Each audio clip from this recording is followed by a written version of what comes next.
5 minutes this game. I can say I did a great job. But did I get anything from the people for that? I didn't. Maybe it's not.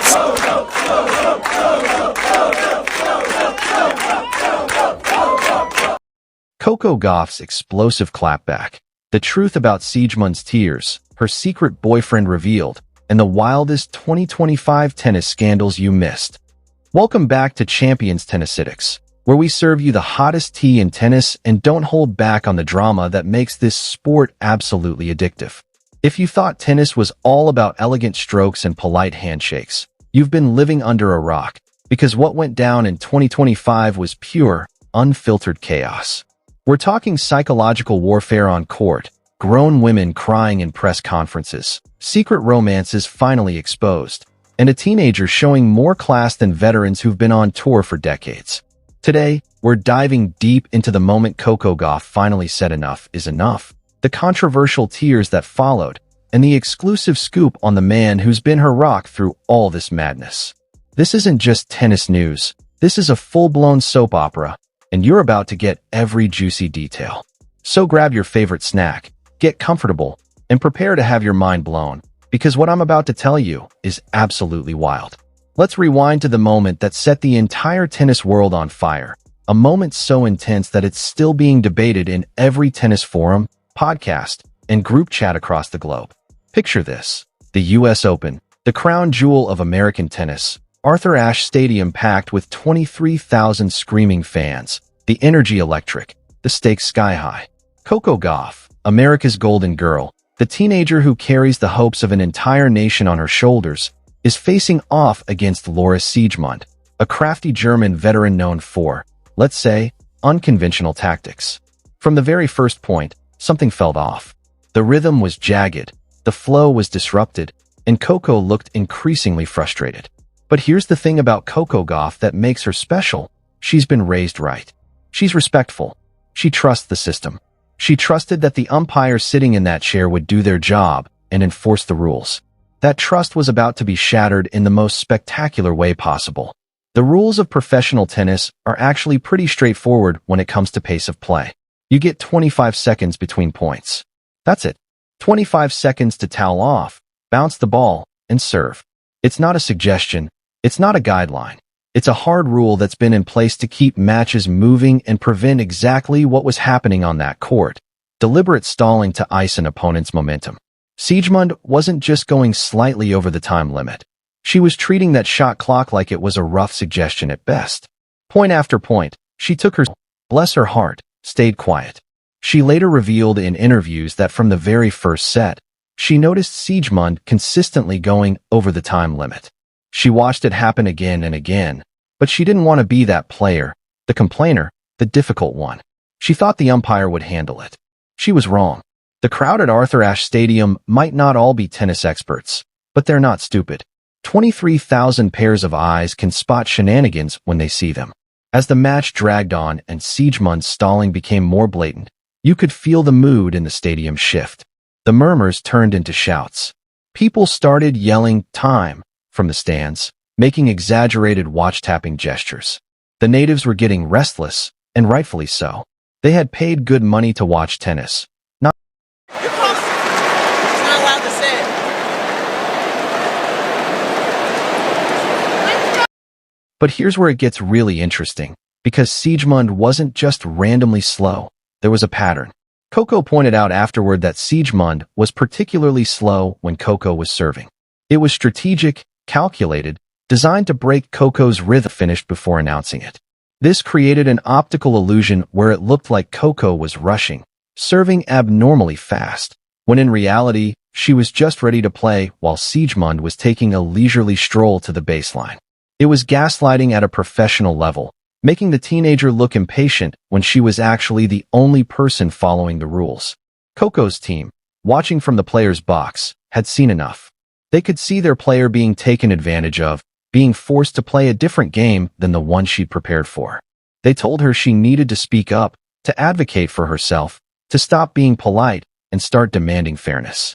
And thank God she listened, because what happened next was one of the most powerful moments in recent US Open history. Coco walked up to the chair umpire, and with the poise of someone twice her age, she let loose. She was firm but respectful, passionate, but not out of control. She pointed out that Siegemund had violated the time rule 4 times, but had only received 1 time violation. She asked the question everyone in that stadium was screaming. How is this fair? She explained that she plays at a medium pace, totally normal, but she was being penalized for her opponent's refusal to follow basic rules. She made her case clearly, logically, and undeniably. The umpire, finally realizing because the violations had been so egregious and so numerous. Now, you'd think at this point, Siegemund would accept that she'd been caught, maybe be a bit embarrassed, and just play tennis.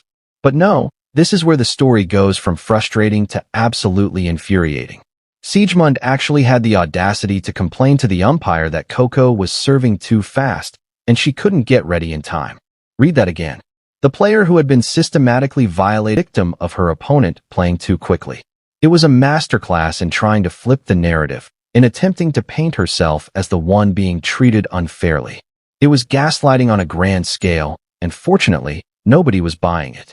Not the crowd, not the commentators, and certainly not COCO Gauff, who saw right through the manipulation. The match ended with COCO victorious, but the real fireworks were just beginning. In the post-match press conference, Laura Siegemund broke down in tears.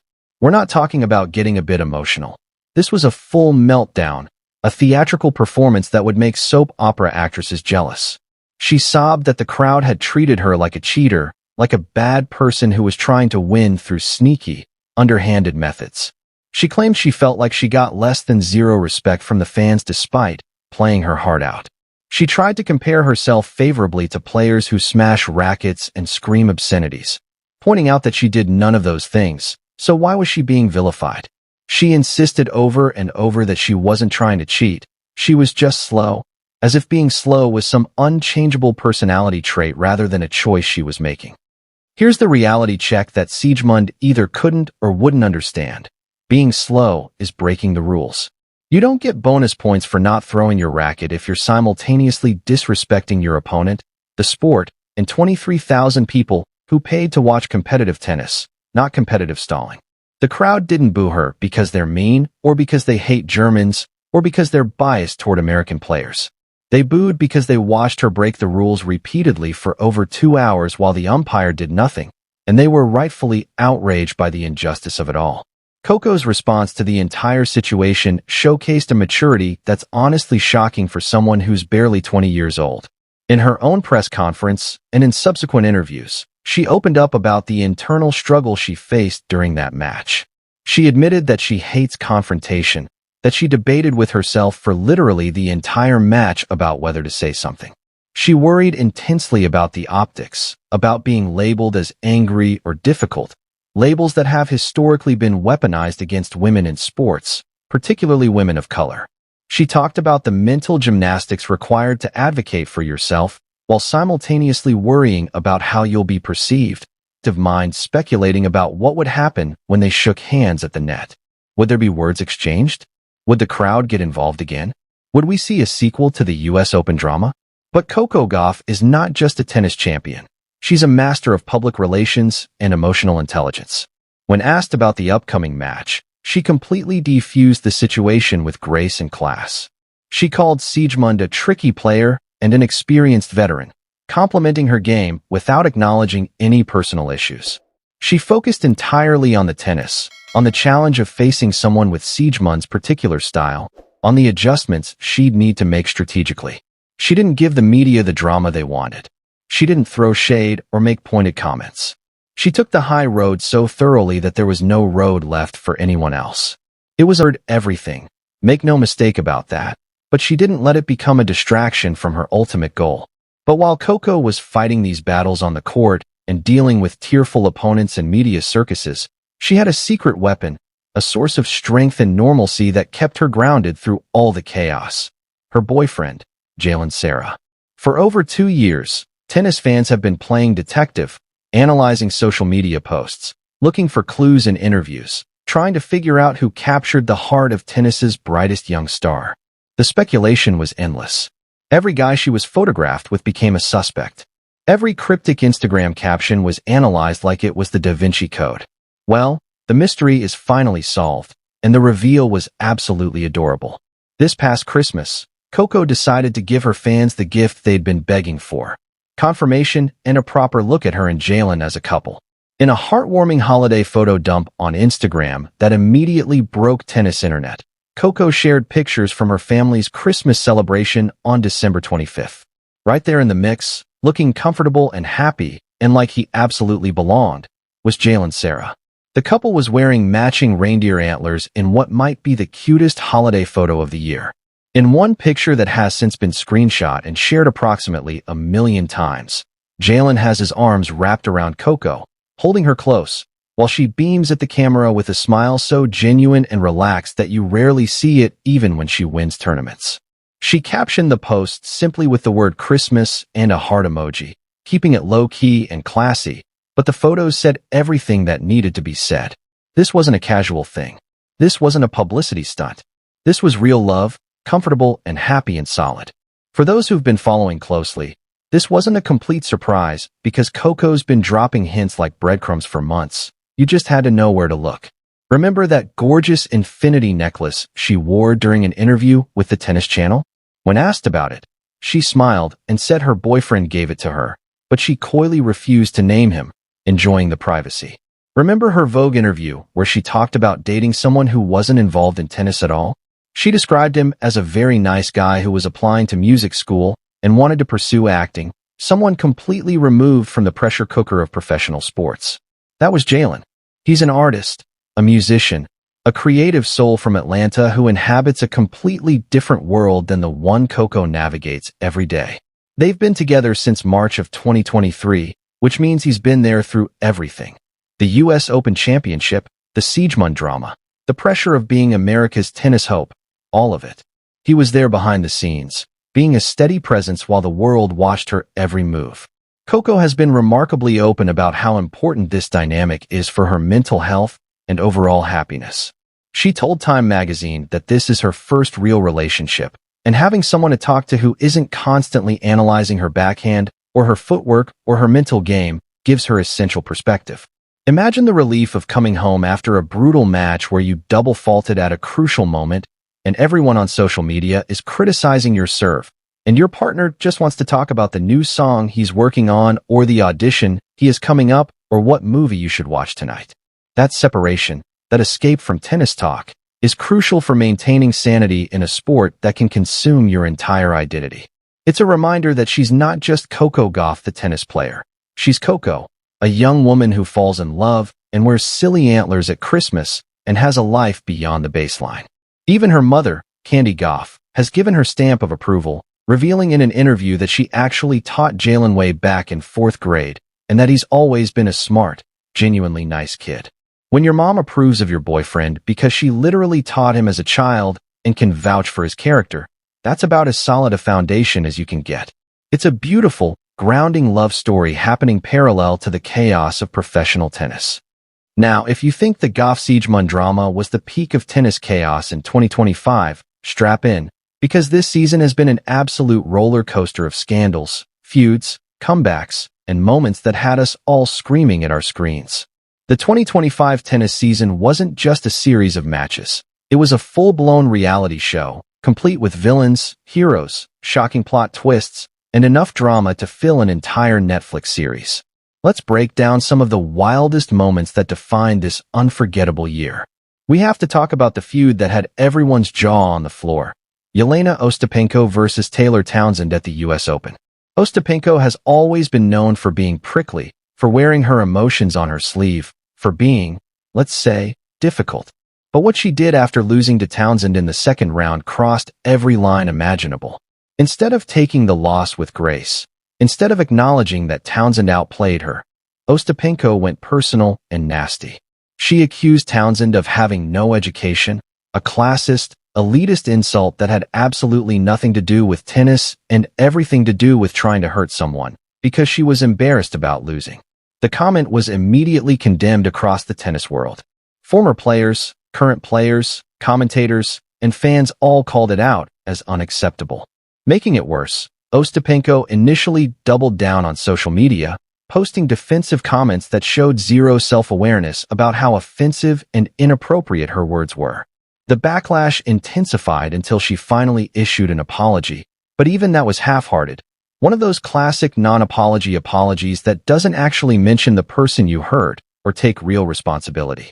She basically said sorry if anyone was offended, as if the problem was people being too sensitive rather than her being cruel. It was the worst moment of the year, a stark reminder that athletic talent doesn't automatically come with basic human decency. On the complete opposite end of the spectrum, we had moments of pure tennis brilliance that reminded us why we love this sport. The Australian Open semi-final between Madison Keys and Iga Swiatek was the match of the tournament, possibly the match of the year. Madison Keys has been one of those players who seemed destined to be a bridesmaid, but never a bride, always getting close to Grand Slam glory, but never quite sealing the deal. She's had heartbreak after heartbreak, and when Swiatek, the #1 player in the world, held match point, it looked like another crushing disappointment was inevitable. But Keys reached deep into reserves of mental toughness that we didn't know she had and fought back. She saved match point with a gutsy forehand winner. She forced a tiebreak. And in that tiebreak, she played out of her mind, refusing to let the moment be too big for her. After 2 hours and 35 minutes of grueling, high-quality tennis, Keys clinched the victory in one of the greatest comebacks we've seen. It was redemption. It was validation. It was proof that persistence and belief eventually pay off. The celebration afterward, the tears of joy, the disbelief on her face, it was everything we love about sports. We absolutely cannot ignore the French Open final between Aryna Sabalenka and COCO Gauff, a match that will be studied and debated for years. This wasn't just a battle between two of the best players in the world. It was a battle against the elements. The wind at Roland Garros that day was absolutely brutal, swirling unpredictably, turning every shot into a guessing game. Sabalenka, whose game is built on power and aggression, was getting increasingly frustrated as her usual weapons became liabilities in the conditions. This is where Coco showed her tennis IQ and adaptability. Realizing that pace was actually hurting more than helping in the wind, she started hitting these slow, 60-mile-per-hour serves, just getting the ball in play and letting Sabalenka beat herself with overhitting. It was brilliant tactical tennis, the kind of adjustment that separates champions from everyone else. Sabalenka couldn't figure it out, couldn't adjust, and eventually completely unraveled. After the match, when it was Coco's turn to face the media, she handled it with perfect grace, simply noting that she was the one sitting there with the trophy, letting the facts speak for themselves. It was a mic drop moment that needed no elaboration. The year also gave us incredible comeback stories that prove mental health, and taking breaks isn't giving up, it's being smart. Amanda Anisimova deserves to have an entire documentary made about her 2025 season. She had stepped away from tennis in 2023 to deal with mental health struggles and burnout, dropping completely out of the rankings. Many people wrote her off, assuming we'd seen the last of her competitive tennis. They were spectacularly wrong. She came back with renewed purpose and passion, playing fearless tennis, and somehow made it all the way to the finals of both Wimbledon and the US Open. She didn't win either, but that's almost beside the point. The fact that she went from unranked to competing for Grand Slams in a single season is one of the greatest sports stories of the year. It sent a powerful message to every athlete struggling with the mental side of sports. Taking time for yourself isn't weakness. It's an investment that can pay off in ways you can't imagine. Of course, 2025 also gave us moments that were just plain bizarre, reminding us that tennis, especially at the elite level, exists in its own weird universe. At Wimbledon, the most prestigious, tradition-bound tournament in tennis, fans were popping champagne bottles so loudly and frequently during a match that the chair umpire had to actually stop play and scold the crowd for excessive champagne consumption behavior. Only at Wimbledon could this possibly be a problem. It's simultaneously absurd, hilarious, and perfectly on-brand for a tournament where strawberries and cream are taken as seriously as the tennis itself. The entire incident became a meme, with people joking about having to implement champagne cork silencers or champagne popping designated areas. The year wasn't without its uncomfortable moments that showed the darker side of pressure in professional sports. Mira Andreeva, the teenage Russian sensation who burst onto the scene with fearless tennis and a huge personality, had a moment at the French Open that was tough to watch. During a loss, cameras caught her screaming at her mother in the stands, completely losing her composure in a way that showed the immense weight these young players carry. It was a reminder that while we celebrate teenage phenoms, we sometimes forget they're still kids dealing with adult-sized pressure and expectations. The incident sparked important conversations about support systems for young players and the role of family in managing the intense stress of the tour. Interestingly, that same player later won the Dubai tournament and gave us the quote of the year when she said in her victory speech, "I would like to thank me." The confidence, the self-belief, the borderline arrogance, you have to respect it even if the delivery makes you cringe a little. It perfectly encapsulates the fine line young athletes walk between healthy confidence and tone-deaf ego. The 2025 season proved beyond any doubt that women's tennis is in an absolute golden era. The depth of talent is staggering. You have established superstars like Iga Swiatek and Aryna Sabalenka playing at absurdly high levels. You have American talent like COCO Gauff carrying the torch and Madison Keys finally breaking through.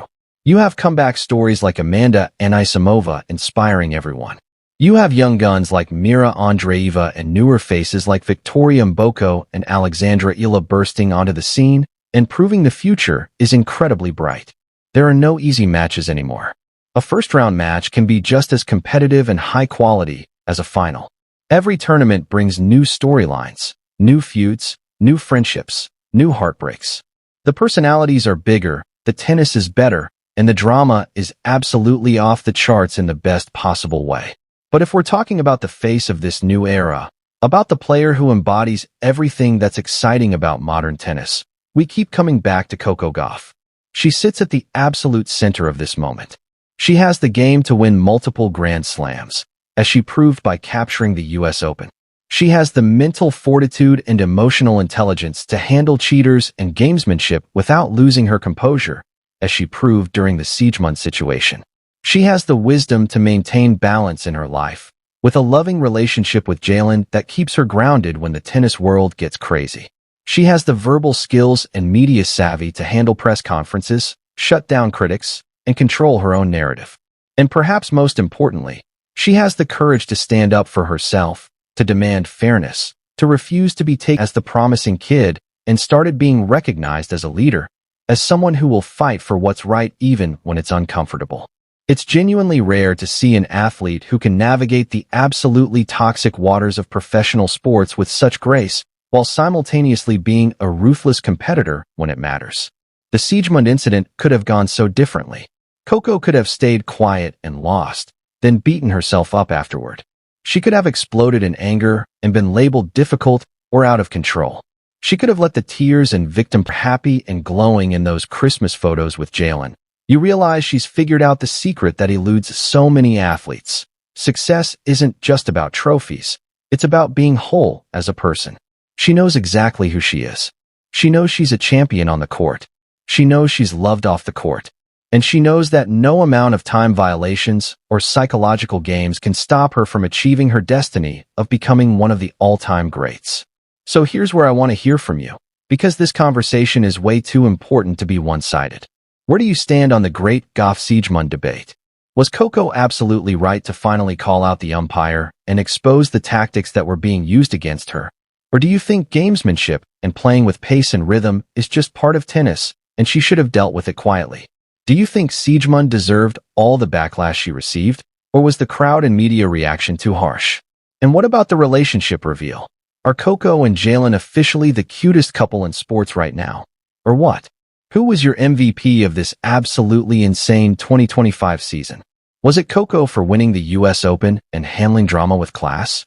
Was it Swiatek for her continued dominance? Was it Madison Keys for finally breaking through? Or was it Amanda Anisimova for the comeback story of the year? I'm dying to know what you think. The 2025 season gave us absolutely everything we could have asked for. Incredible tennis, jaw-dropping drama, heartwarming love stories, and moments that will be talked about for years. But if you think this is where the story ends, you're crazy. The rivalries are just getting started.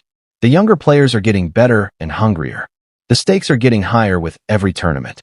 And if 2025 was this wild, I can't even imagine what absolute chaos 2026 is going to bring.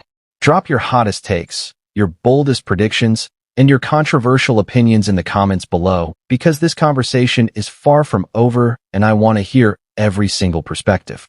If you enjoyed this deep dive into the scandals, the romance, the feuds, and the glory that made 2025 such an unforgettable year in tennis, make sure you absolutely smash that like button.